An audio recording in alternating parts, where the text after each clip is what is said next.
right, thanks, Dan. What do we have? What's that first? All right, the May 1st meeting of the Parks Committee will come to order. I will just get things rolling as the former chair and senior member.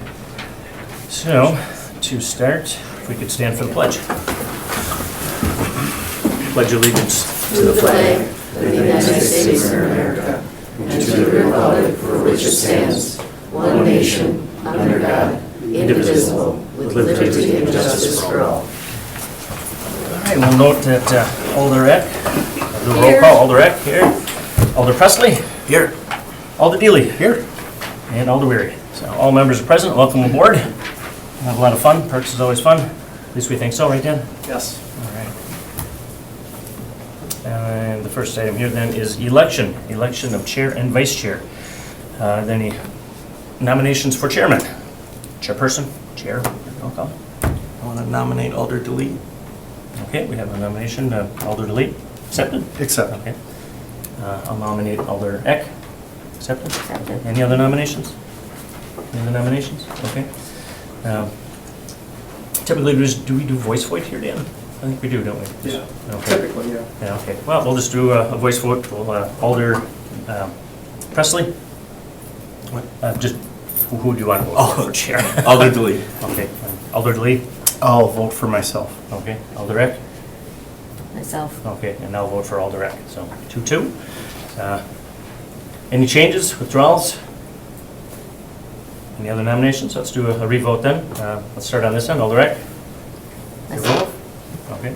I'll vote for Alder Eck. Alder Alder Deely? I'll vote for myself. Okay. Alder Presley? Alder Delete. Okay. Well, obviously, we can do some kind of tiebreaker, or we can, as I had mentioned before, I was on a committee where I had to tie with somebody else. It was 2-2, and it must have won a dozen votes at committee. We decided to wait till the following week and take a revote. So, up to the committee's preference. I mean, we can do a thing a chance. I don't think that's the right way to go. I think we can determine our leadership. I don't know, maybe the two of you, do you want to give a little plug for yourself? Doesn't matter who goes first here. Alder Eck? Sure. So I know that you, obviously, Alder Weary have been the chair for quite a few years. And after discussing it, I have several parks in my district, and actually we're looking at adding an additional park, meeting with the police and the Parks Department next week to add another park. I've been on my neighborhood board for 10 years and been the president since 2018. And our park, John Muir Park, is, we've added some things like the Gaga pit and a new bench, a memorial bench, and right now we're working on an art project. We got an art grant, just under $10,000 to put in a scavenger hunt of chainsaw-created art out of wood that we're going to be putting throughout the parks. We're really excited about that. So obviously, I do have a passion for parks, so that's why we talked about switching out and having, I was the chair for INS last time, and who am I talking to? I guess I'm looking at you guys. From the committee. Talk to the committee, I'm sorry. Talk to It's like everyone. that awkward Talk to everyone moment. too, yeah. So anyway, that's why I was wanting to move into that role. Thank you, Alder Eck. Alder Deely? So I'm new to the board, but I'm not new to chairing a committee or being involved with committees. I sit on a district committee for a union for the state of Wisconsin. I sit on many committees for Green Bay School District. I also have a strong passion for the parks, and I think in a chair, an important piece that I look at is having a full vision of the whole city and being able to look at all the parks in general. And I'd really like to advocate for certain things at the parks that I think we're kind of lacking. And I have some important stuff in the works, and I'd like to have the opportunity to be able to work on that with everyone. All right, very good. Let's do a revote. I'll start. I'll vote Alder Eck. Alder Deely. I'll vote for myself. Alder Presley. I'll vote for Alder Delete. Alder Eck. Myself. All right, 2-2 tie. Well, all I would probably put in is that it's been my experience in 20-some years of doing this that normally new people who come in, assume a vice chair role, not always, And then, people who, like Alderette came in 2 years ago, took a vice chair, and then moved up to chair. So that would be my 2 cents, and then the committee, we can do whatever we want. But if that sways you in any way, or if we're just going to stay at 2-2, and I'll chair the rest of the meeting, and we'll worry about it next week. I think we'll stay at 2-2 and All right? do some thinking about it and look at next Okay. week. That'd be fine. Very good, and we will move on, and Are we'll we handle voting this. on that? Pardon? Are we voting on that? We certainly can. I just. Is that a motion to hold the election of chair and vice chair? I'll make a motion on that. Okay, motion by Alder Deely to hold the election of the chair and vice chair until our next meeting. Is there a second? Second? Second by Alder Eck. Any discussion on that? Those in favor? Aye. Aye. Opposed? That motion carries. All right. Approval of the agenda.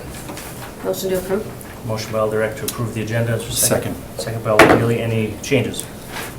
Those in favor? Aye. Aye. Opposed? That motion carries. E, approval of the minutes. Motion to approve. Motion by Second. Alder Deely, second by Alder Eck to approve the minutes. Any changes? Those in favor? Aye. Opposed? That motion carries. Regular business, number 1, consideration with possible action on the donation of new batting cages at East River Optimist Park. Director, Yes, the Green Bay Optimist Club approached the city and requested to donate new batting cages for Optimist Park. There's currently 2 batting cages located within the park, but they're aging and they don't really meet the needs of the user group. So what they'd like to do is remove those batting cages and install 2 new ones with a new batting cage system. So each batting cage would consist of 6 posts, a heavy-duty cable, which would then support a net. So doing a netting system instead of a chain link system. That's more in line with what the user groups prefer to use. The Optimist Club is willing to pay for the batting cage materials if the City of Green Bay Parks Department is willing to install it. So I did meet with our park staff, and we are capable and willing to do the installation with existing park staff, so we would not have to hire a contractor for that. After the batting cage is installed, the Optimist Club would then hire a contractor to pour a concrete slab within the netting and to top it off with AstroTurf and glue that to the top of the concrete. Like I said before, there will be no cost to the city for this batting cage, with the exception of donating staff labor to do the installation.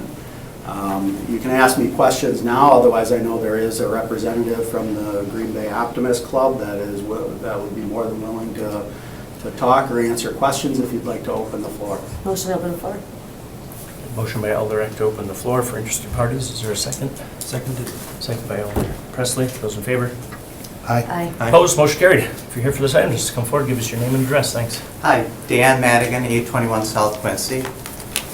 I want to say that, real quickly, that 3 years ago, yesterday, our Optimist Club donated a $250,000 concession stand down at Optimist Park at Law Street.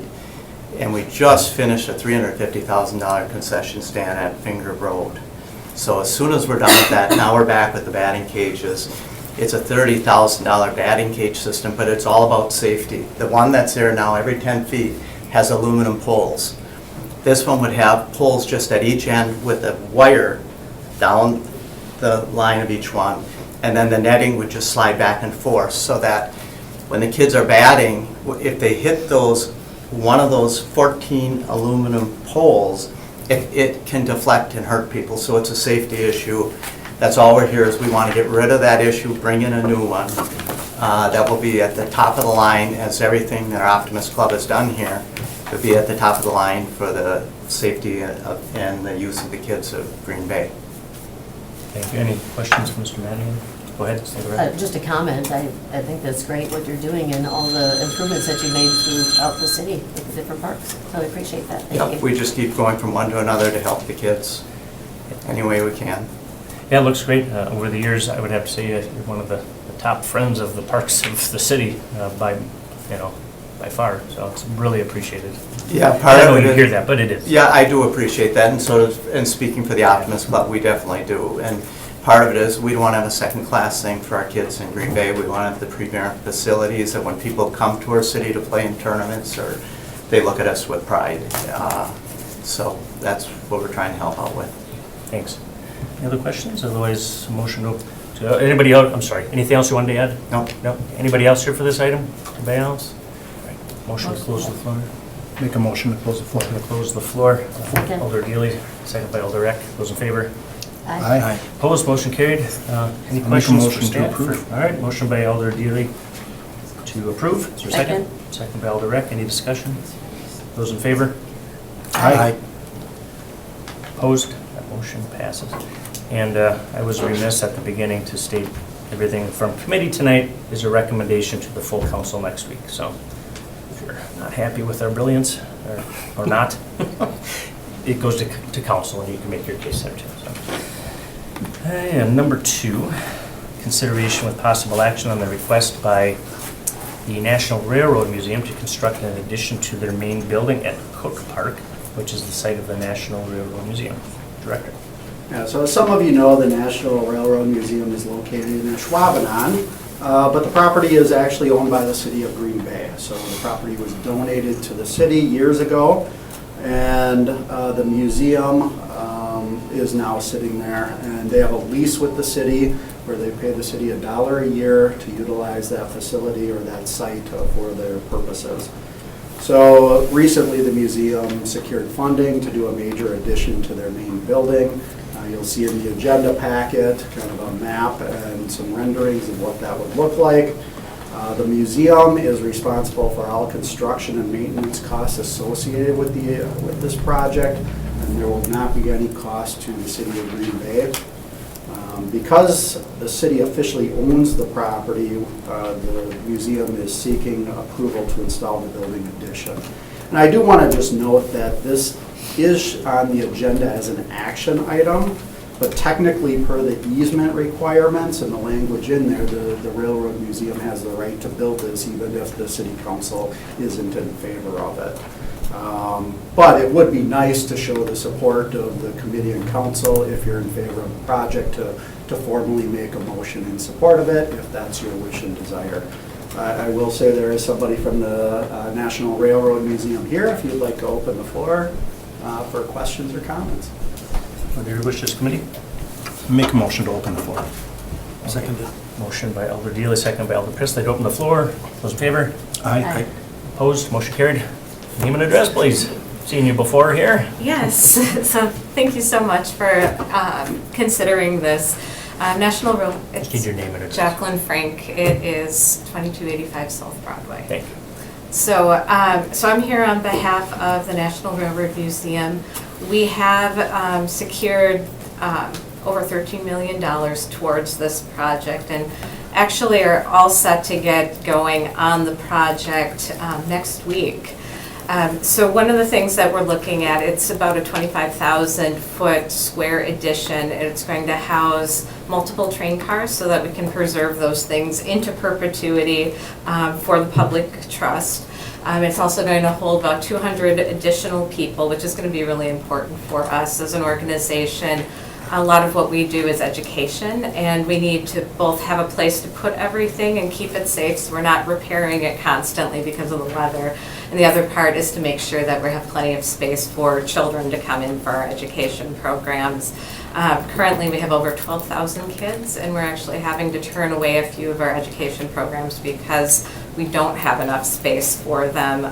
For example, today we had 300 kids here in a 3-hour period of time.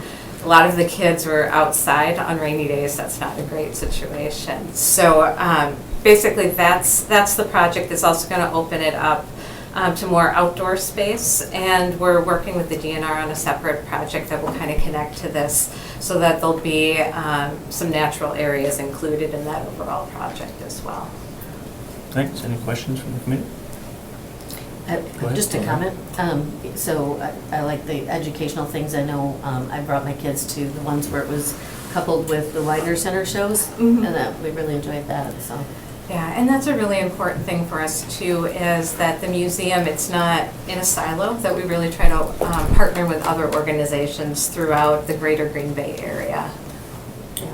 Thank you. Is this what the ARPA funds went towards, that federal money that we Yes. put towards Yes, a few it years is. ago? Okay, Mhm. and it's pretty much same design as it was? Pretty much the same design. We are matching it with, at this point, because of project costs have gone up a little bit since COVID, we're probably ARPA funds is about 40% and 60% is from private donors, including businesses and the general public. Timeline? Timeline, we can break ground starting Monday. And then going forward, it's going to, we're looking at end of 2025, it should be completed. There's a couple of things with steel costs that might slow it, or steel in manufacture that might slow it down slightly, but we're able to get started right away. Looks great. Any other questions? Anything else you want to add? Okay. Thank you. Anybody else here for this item? Anybody else? All right. Close the floor. Motion to close the floor. Close on the floor. Second. Alder Eck, second by Alder Deely. Those in favor? Aye. Opposed? Motion carried. What are your wishes? Any questions for staff or entertain a motion? Motion to approve. Motion to approve. Alder Deely, Second? second by Alder Eck. Any discussion? Those in favor? Aye. Opposed? That motion carries. Thank you. Thank you.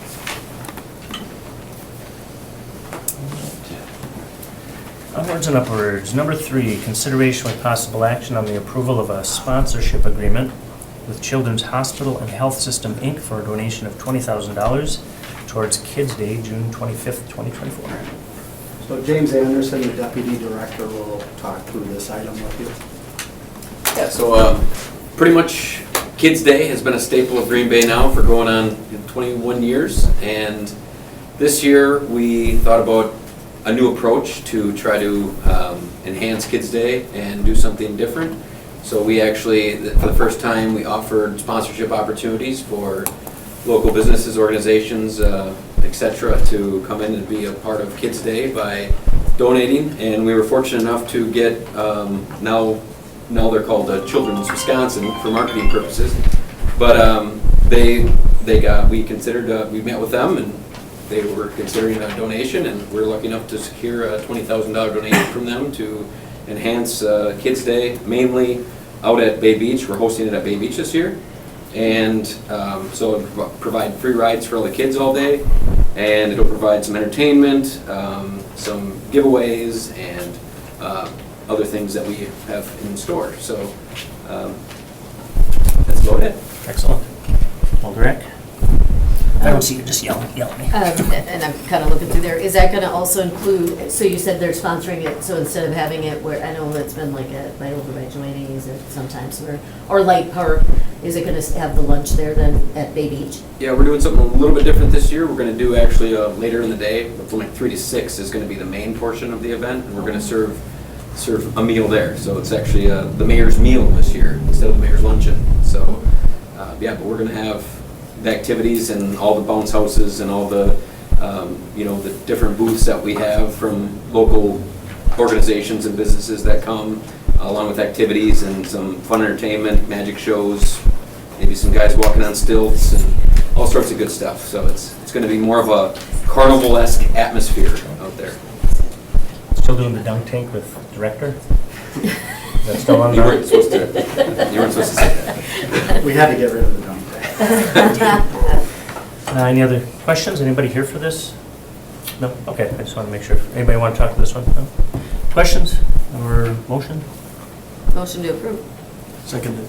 Motion by Alder Eck, second by Alder Presley to approve the sponsorship agreement for $20,000. Discussion, those in favor? Never give up free money, right? I know. Why would we? Any other ayes? Aye. Okay. We talked over the vote. I'm sorry. I'm gonna have to. I had to say that, though. Number 4, consideration with possible action on granting a permanent utility easement at the Bay Beach Wildlife Sanctuary to American Transmission Company, LLC, for a total cost of $31,700. So American Transmission Company contacted the city and stated that they'd like to do some work on the transmission line that's currently runs through the entire wildlife sanctuary property.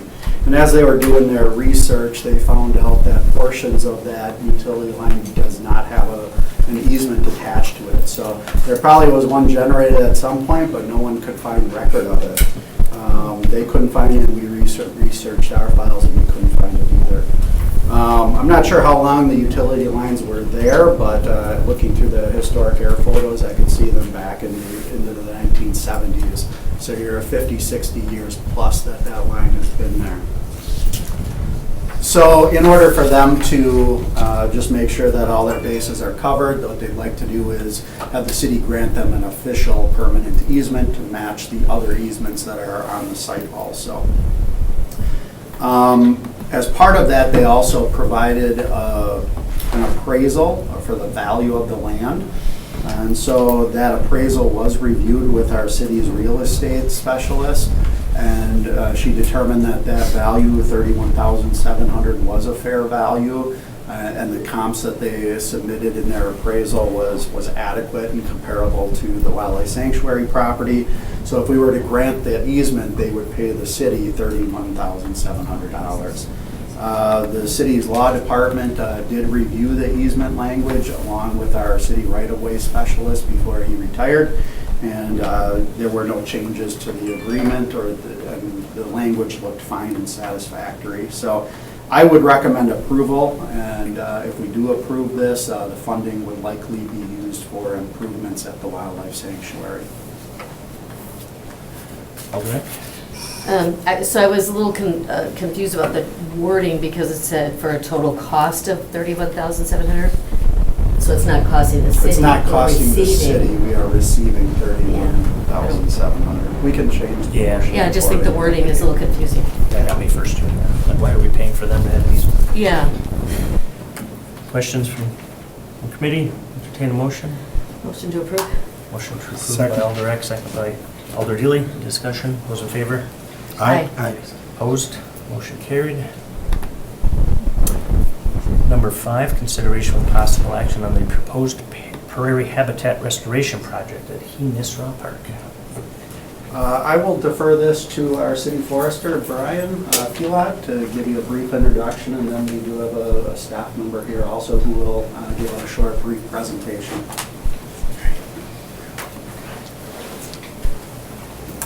Thank you. Brian Pilat, City Forester.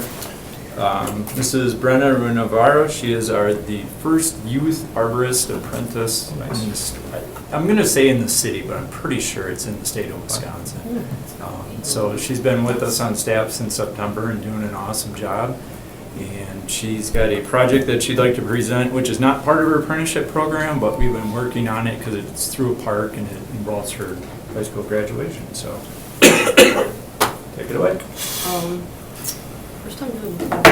I'm Brenna Navarra, 1029 Lark Street. Thanks for spelling my address.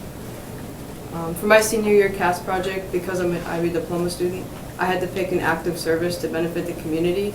So Brian and I, outside of my normal work competencies, decided we wanted to fix up and restore He-Nisra Park after working out there for a day. We want to clear the bowl, our 5.6 acre open area of invasives, and create a native prairie setting. This is like to promote biological diversity of plants and animals and create a more like visually appealing and educational experience for visitors.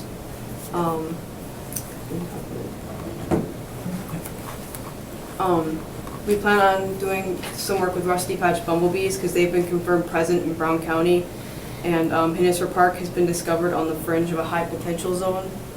It buffers like known areas with occurrences, so we want to do work with that.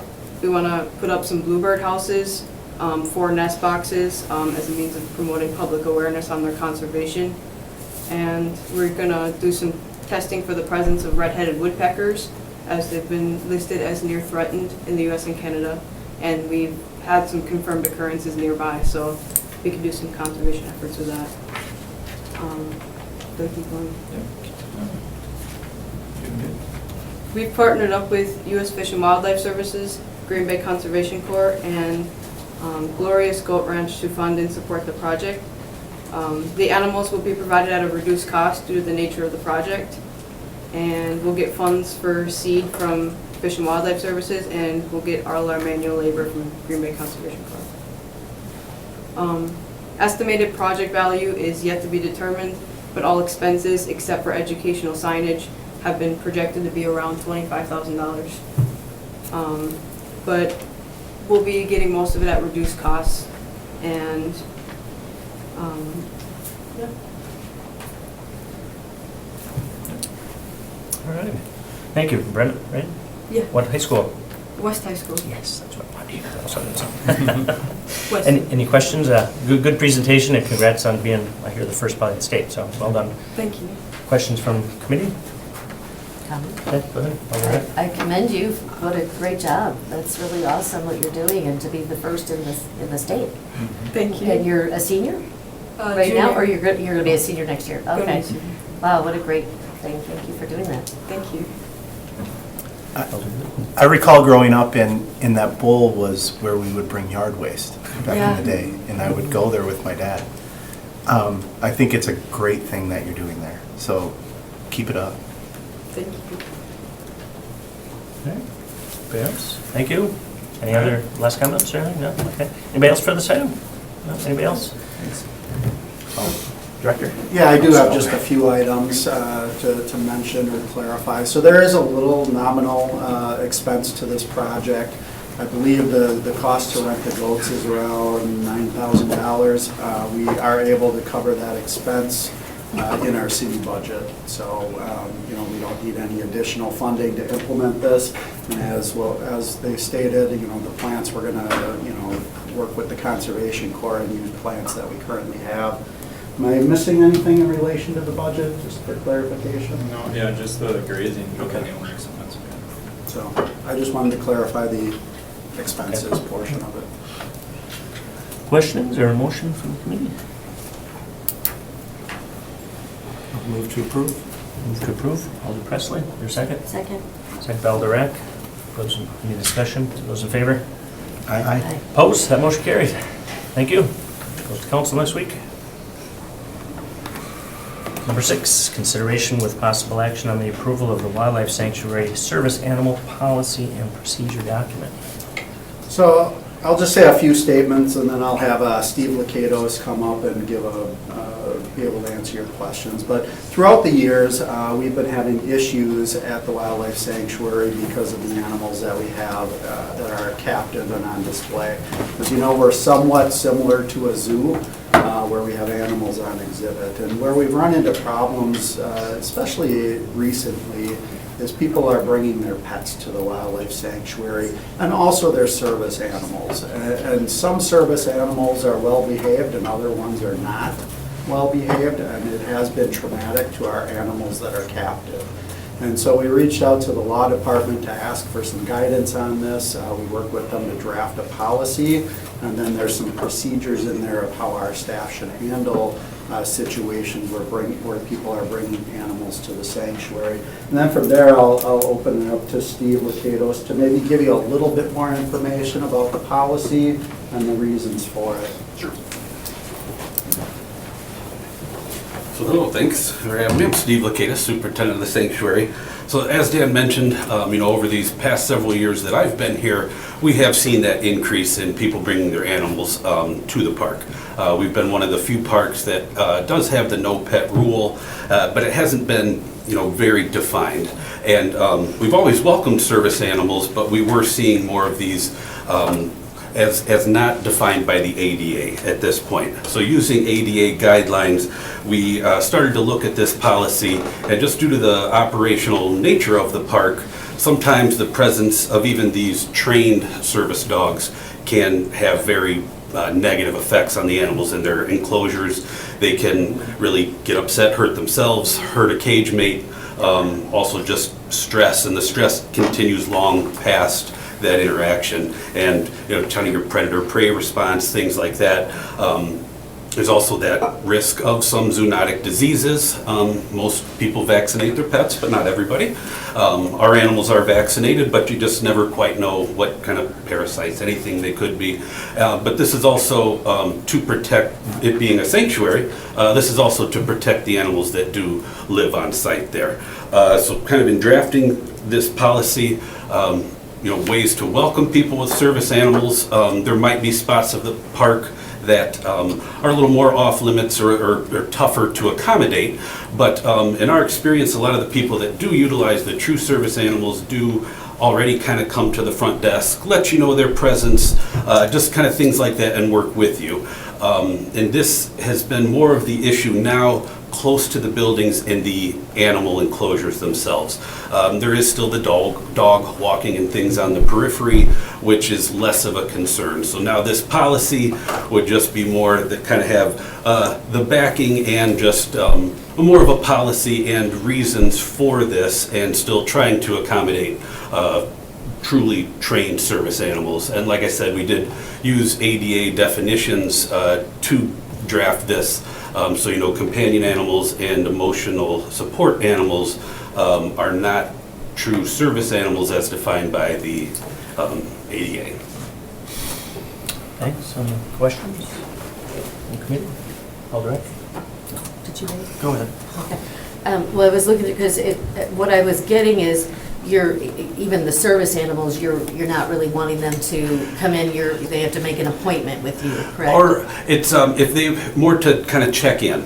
Most of the time, we would be able to accommodate them on site. A lot of the times when we do have these service animals, they understand this right out of the gate, that it might not be a great idea to go by the wolves per se, but there are other trails and even things like around the lagoon that would be accommodating or safe to that. So yes, this would be, like I said, in our experience, most of the true service animals do come to the front desk of one of our buildings, meet with the visitor specialist, just to kind of give the heads up as well that on site, and just so we're all aware and just cognizant of it. Okay, thank you. Thanks. Alder Presley? Yeah, so just to clarify, people with service animals, they're not going to have barred from any space in the park that everybody else would be able to There access? could be times where they might not be allowed in the close proximity to certain animal exhibits. Okay. Depending if it's nesting season or mating season, some things like that.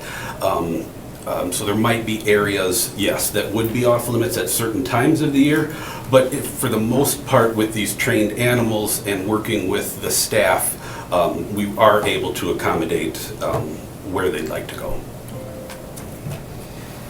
All right, thank you. Anybody else here for this item? Anybody? All right. Word of the day so far, zoonotic.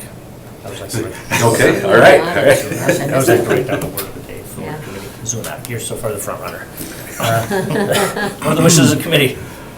Motion to close the floor. Well, we didn't have to open because he's Oh, it staff wasn't member. open, staff. Yeah. Motion to approve. All right, motion to approve. Alder Deely, Second? second by Alder Presley. Discussion, those in favor? Aye. Aye. Opposed? Motion carried. Thank you. Thank you very much. Thank you. Number 7, consideration of possible action on the purchase of 2 Polaris Ranger 570 UTVs from Polaris Sales, Inc. for total cost of $27,175.30. Direct order. So this year, the city bonded $64,500 for the purchase of 3 UTVs for the Parks Department use. This agenda item covers 2 out of the 3 purchases. The third one is the next agenda item. So the cost to purchase all 3 total together is $59,849, which is approximately $5,000 under the budgeted amount. So the 2 that we're talking about in this agenda item are fairly basic UTV models. So they'll have a bench with a bed in the back to haul things with it, and then there'll just be a standard windshield on it. One of these will be used at the Wildlife Sanctuary exclusively, and will replace a 1996 golf cart that is barely able to move. So the other UTV will be stored at the park shop, and we'll use it at various parks throughout the years. UTVs are a lot easier to use than trucks for events and activities in the downtown, where we have a lot of people, and in large parks where there's large gatherings. It's just easier to get UTVs in there to empty garbages and things like that versus pulling in a full-size pickup truck through the crowd. This was quoted out through the purchasing department, and the quotes were obtained through Sourcewell, which is a cooperative government contract. And I know the previous committee members are aware of this contract, but the new members may not. So usually when purchasing quotes things out, if they're able to do it locally fairly easily, they'll quote it out and get competitive quotes in the area. Other instances, they'll go through this government agency, and the government agency, they're not actually a government agency, they're a cooperative government contract agency. And what they do is they competitively quote it out nationwide, and then all government entities can then purchase from the low vendor because it's already been quoted out nationally. So that's what we're doing in this situation, is we're going through that quote process. Throughout the years, purchasing has been doing that more and more because it's very efficient, and it seems to be working well. So you'll be seeing more of that as we bring park committee items forward, and other agendas are doing the same thing too. So I don't know if you have any questions for me, happy to answer them, otherwise I would recommend approval. Committee? What are your wishes? We suspend the rules and take up 7 and 8 at the same time? Okay. Motion to do that. All right, there's a motion by Alder Reck to suspend the rules and take 7 and 8 at the same time. Is there a second to that? Second. All right, second by Alder Presley, those in favor? Aye. Opposed? Number 8, Director. Colburn Park, no debate there, approved. Okay. Isn't that the? Did you, no, I just wanted to hear, but we didn't, oh, I'm sorry, You I'm wanted to hear jumping, his I'm voice jumping on it? ahead one to 9. Oh, Yeah, man, I'm getting okay. antsy because it's Colburn, all right. I know, I thought you were done with Coburn. No, never done with Colburn. Those in favor? Oh, Did you, I mean, you just voted to suspend the rules. Yeah, that's right, yeah, I meant go into the next one, but, Yeah, if you want, I can do a brief presentation for that one. If you notice, that one costs substantially more for a single one versus 2 smaller ones. So to give you a little background on that, this was also quoted through the Sourcewell contract, just like the previous one. The reason that this one costs more, though, is because we're going to use it significantly at Triangle Hill in the winter months. So we're going to use it. We recently purchased snowmaking equipment there, along with a large tractor to move the piles of snow. This UTV would be used for kind of moving the smaller piles where the large tractor can't get to. So this one has an enclosed cab, it has heat, and then in addition, it has a larger motor than the other ones, more powerful because we're pushing snow. And then finally, it has tracks instead of wheels. But then in the summer months, we can use it elsewhere also. But in the winter, we'll primarily use it at Triangle. But that's why it's significantly more money. questions? So are you looking to just be able to move the newer snow machines around with that, the snowmaking machines, or are you actually putting like a pusher on it to push snow piles We around? will likely move the snowmaking equipment with this UTV in addition to pushing snow piles. So the snowmaking cannons are on wheels on a trailer, and we do have to move those in place every time we make snow. So as part of this, I didn't see a plow on here, that's what I was, I'd have to double check the quote, but I'm sure if it's not in there, we have one at the shop, so. Okay. I would assume it's in the quote, but that I didn't actually check. I'd have to look at the quote more carefully. But Okay. everything's covered where we don't have to purchase anything additional. That Okay. much I know. Any other questions from the committee? All right, we have combined number 7 and 8. Those in favor? aye. aye. Opposed? That motion carries. Now, number 9, consideration So was, just for clarification, so because Alder Eck combined the two, she made the motion to also approve the two? yeah. Or do you need a separate motion to approve? I think they just did that. Well, nobody first and second did though. There was a motion though Yeah. to suspend and combine 7 and 8, so. And I believe you seconded it, right? Correct. So it was Eck and We Dealey. did approve it. So it's suspend, combine them. combine, and approve? No, we did the motion before Dan gave his explanation. So maybe we went too quick, but to combine it. We did that motion a couple minutes ago. So And I then could we just did put approve it. Eck and Dealey to combine, and then we carried on and heard the explanation for 7 and 8. I would move to approve those two. Okay. Just in Just case. to Motion make by- sure we do it? Yeah. We'll just redo I didn't here. catch what they, I thought they did both, but I didn't write down who it was, Yeah. so. Yeah, we I we thought did. so It was Eck and Dealey to combine them, and that was approved. It was unanimous. And then to approve it. And now we have the approval right now. And I'll second it. I had Ecken and Dealey for the approval. Okay. So, Oh, and I know, unless you want to redo it. yeah, I Is that guess okay? we were. All right, so Alder Presley and Alder Watch the Dealey. video, right? Then we'll know. What now? So I just move to Presley and approve that Dealey. 7 and 8. We're just switching it up so it'll be, For sure, it's done. so to combine Eck, Dealey, that was approved. And now to approve both of them at the same time is Presley and Dealey. And those in favor? Aye. Opposed? That carried unanimously. So much for saying that. If that's the worst thing we have happen to you, No. then that's all right. Number 9, consideration with possible action on the purchase of a 180 by 88 Pro Wall ice rink system for Colburn Park from Sports Resource Group for a total cost $63,780. So this item is, we currently have an ice hockey rink at Colburn Park, and what's there now is permanent boards that are in place year-round. Those boards are rotting out, they're in bad shape, we're in need of replacing them. And so what we opted to go with in this quote is instead of buying lumber and fabricating our own boards, we purchased a prefab system with portable ones. So what this allows us to do is easily on a year-to-year basis, we can take that rink up and down and put or install and take it down on a yearly basis. One of the problems we have at Colburn Park is that rink is so close to the ball fields that it's very problematic. It's in the way of people going back and forth to the fields.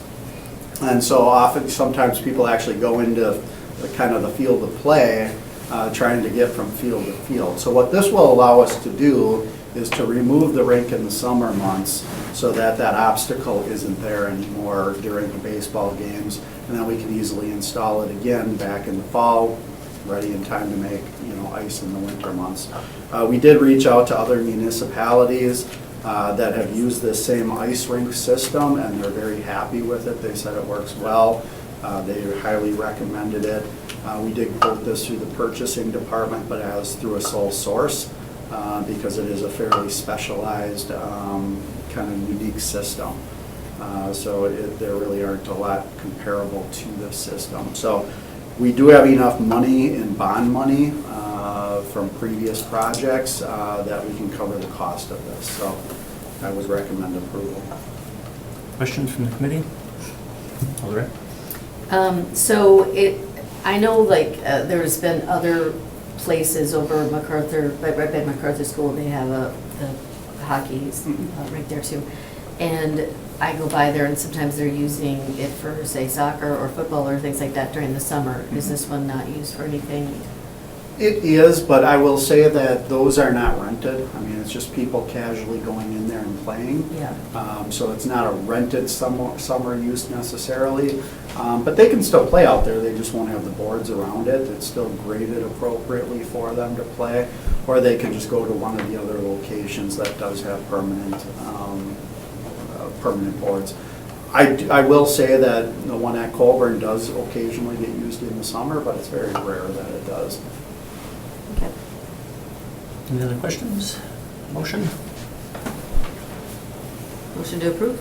Motion to approve by Alder Eck, I'll second it. second by Alder Dealey. Any discussion on that? Those in favor? Aye. Opposed? That motion carries. Can never go wrong. Yes, vote by Colburn. Future use. Boy, this keyboard is very touchy.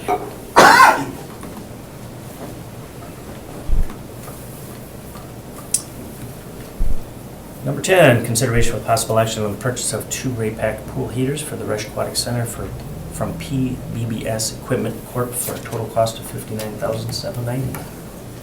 So these pool heaters are original to the pool when it was renovated in 2007. So not original to the main pool, the renovations it is. And they are showing signs of failing. We're anticipating a very limited lifespan to those heaters. So we're being proactive in replacing them before they actually fail, because they're very large heaters, not very quick to install. If they do go out on us mid-season, we would be out of options and we'd have to shut the pool down until we can buy new heaters. So in 2024, the city did bond $100,000 towards the purchase of these 2 pool heaters that are necessary at that park. This was quoted through the purchasing department through the Cooperative Government Purchase website. And we're proposing to purchase 2 heaters from PBBS Equipment Corp. for a total cost of $59,790. That is just a material and delivery purchase price only. So we will purchase it, we'll have it delivered, it'll be stored at the park shop temporarily. And we still do have to bid out a contractor to install these heaters. So it is a larger job than what our staff is really capable of handling.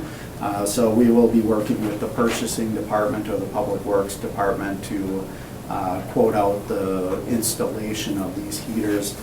That will likely have to come back to the committee to get approval to hire the contractor, because it'll be over the $25,000 threshold where we would need committee and council approval.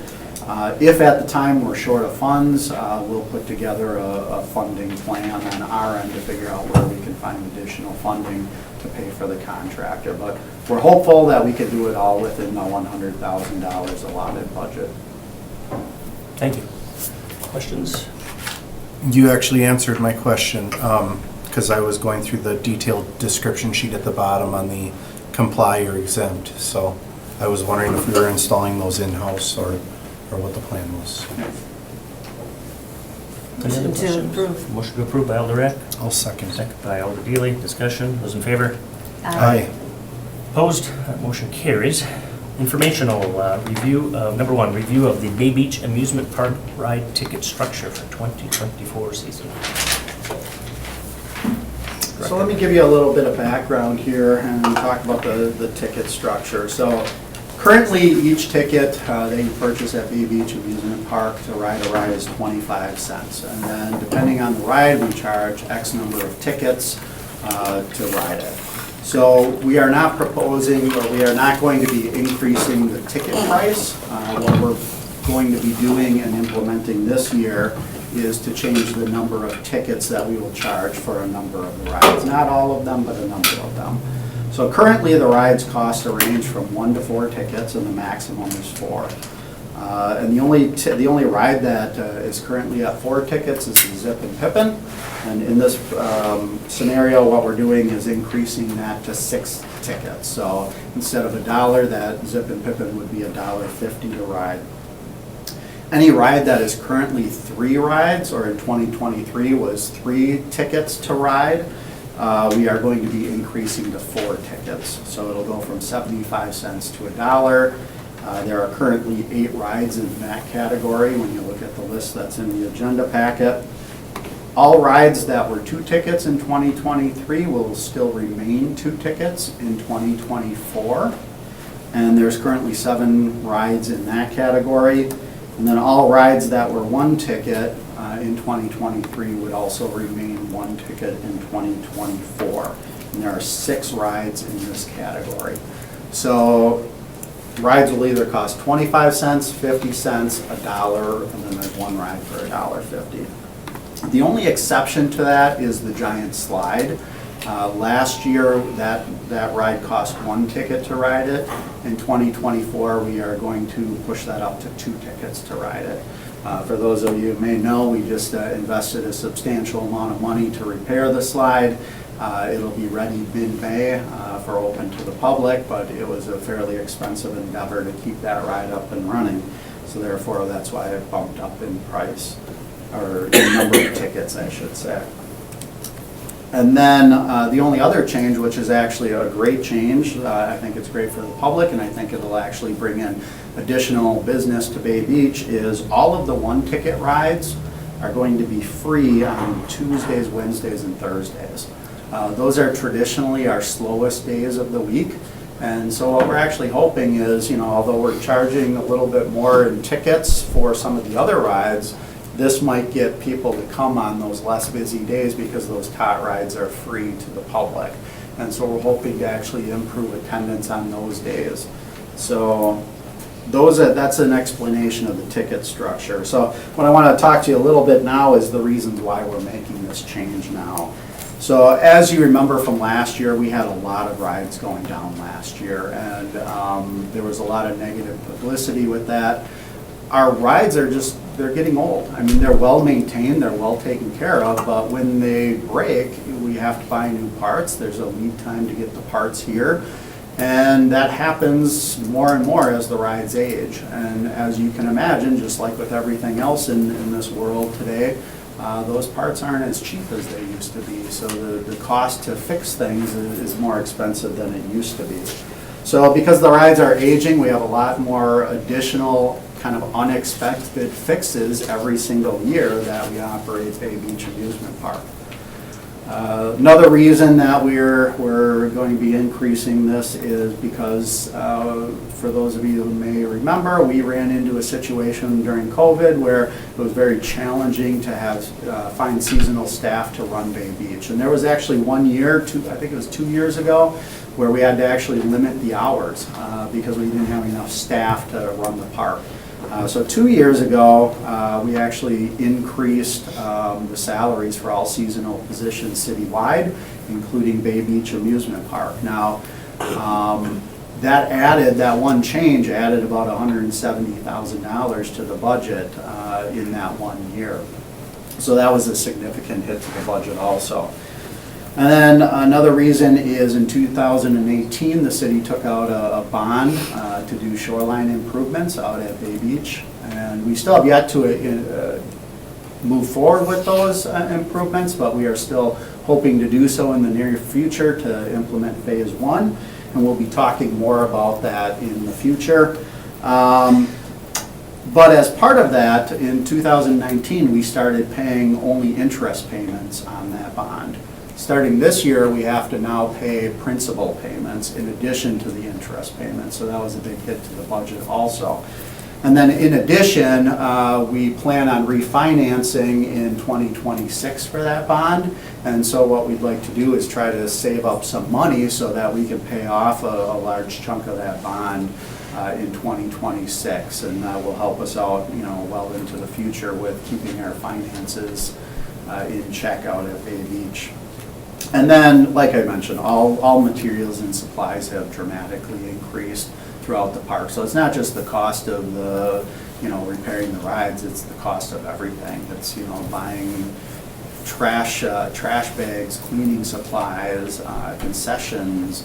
Everything is substantially more money than it used to be. And so if we want Bay Beach Amusement Park to continue to be the community attraction that it is and that people are used to, and keep it self-funded, because right now the taxpayers don't pay for the bills out at Bay Beach, we really have no choice but to increase the revenues out at Bay Beach, and this is what we're going to be doing this year to help our shortfall. And we really struggled with the staff trying to find that happy medium where we were still keeping the rides affordable to the public and still offering that service to the community, but still be able to pay our bills and pay a lot of our unexpected expenses when they come up when these rides break down. One thing that I do want to mention is that there's always been a rumor out there that rides can't cost more than 10 cents and the tickets can't cost more than that.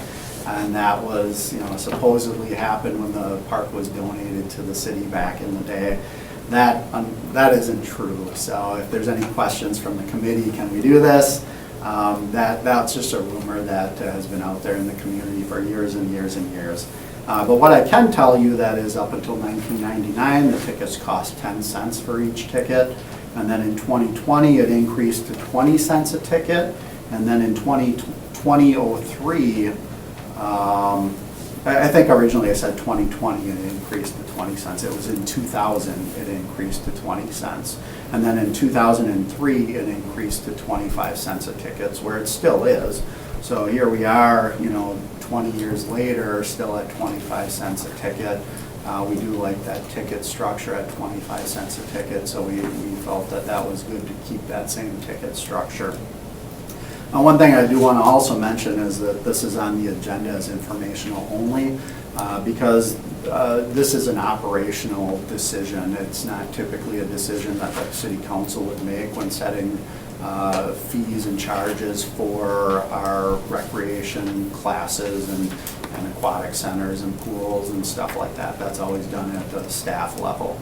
Now, if we were ever to change the actual ticket price itself, that would be something that the city council could weigh in on. I guess that's a brief summary of kind of what we're doing. Our plan is to implement this starting this weekend because it's very exciting. Our park opens this weekend to the public. So we're excited that, you know, everything is getting set up and prepared and our staff is out there.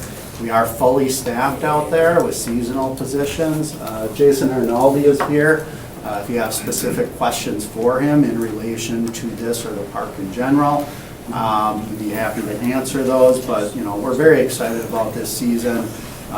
With the exception of the slide, all of our rides are up and ready to go. And that slide, like I said, will be ready in mid-May, so just a few weeks out. So. Thanks, Director. Yeah, somebody told me all of the increase was going to Jason, but I didn't believe that at all. I didn't think he was getting all of it. Do we know what the anticipated revenue increase will be then? You know, based on like ride attendance last year and ride attendance this year, we kind of extrapolate. Yeah, we have a projected revenue of maybe 300 to 400,000 roughly.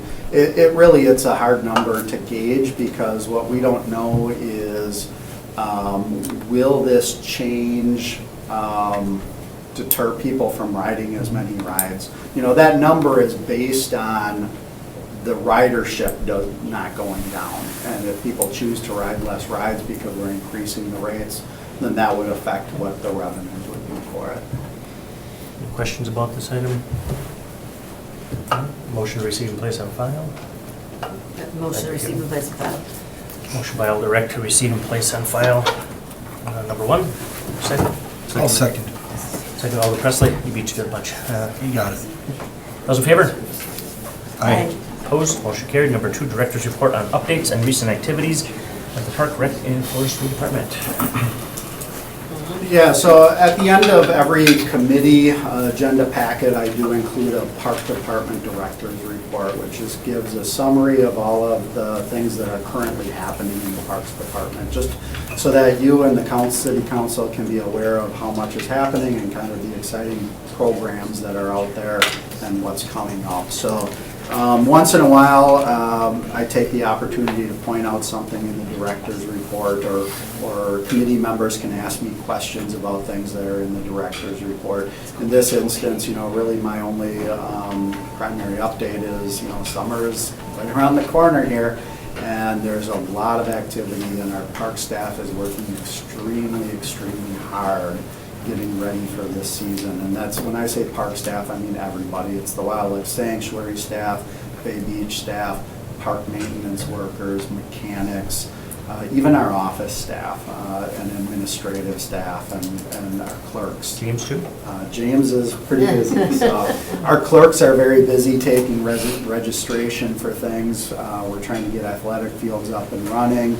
Luckily we had not very much snow this year, so we were able to get an early jump on getting prepared on some of these things. But there's a lot of activity, and a lot goes into getting our parks ready for the summer. And we're very excited that we're there. Bay Beach opens this weekend. Pools open when? June 8th.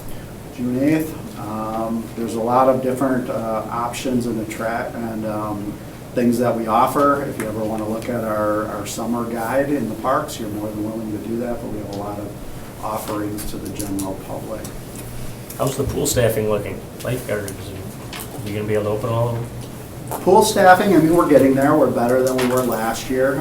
We still have lifeguards and attendants yet to fill before we can say we're going to open all 3 pools. But with how things are going, we're hopeful that we will be able to open all 3 pools with the same capacity as last year. So we're in better shape than last year, but we're not quite there yet. Parkies? Parkies, same thing. Yeah, so For some reason, with pools and parkies, we usually fill up literally the week before the programs Everybody's run. coming home from college and like, oh, that's right, I want to work there. I will tell you that all of our other seasonal staff went great, so we're pretty much fully staffed at Bay Beach, at the park shop, forestry, even some of our other, office seasonal positions. So, things are going well with seasonal positions this year. Committee, any questions on anything, parks, forestry? No? No, you had your chance. Alder, go ahead. Well, I want to just kind of come back to the snowmaking. We're going to be set for next year. Everything's going to be, the infrastructure's going to be ready. That is still the game plan. Okay. So what we have to do in order to get that site ready is we have to run the water lines, run electric lines, and we have to build a utility shed to hold the snowmaking equipment. So where we're at right now is we are working with an architect to finalize the plans so that we can actually start construction this summer on that. We're still hopeful. I mean, we're still on schedule right now. If there's a delay or something happens, I'll be sure to let you know and keep you up to date on that. Thank you. Motion to receive and place on file. Motion to receive and place on file by Alder Second. Eck, second by Alder Deely. Discussion, those in favor? Aye. Opposed? Motion carried. Our next meeting is May 15th, 2024. Motion to adjourn. Motion to adjourn. One thing I do want to mention on the next meeting is there's a conflict with meeting rooms, so our next meeting will be in the council chambers. Same day and time, but we'll be hosting it there. Big time. All right, we have a motion by Alder Eck to adjourn. Second. Second by Alder Deely. Those in favor? Aye. Opposed? Motion carried. And as Randy would say, we are adjourned. Used to say. We are adjourned. Adjourned. Alder Scannell. I missed that this whole week, and you just Yeah, I know, brought it right? back. Yeah.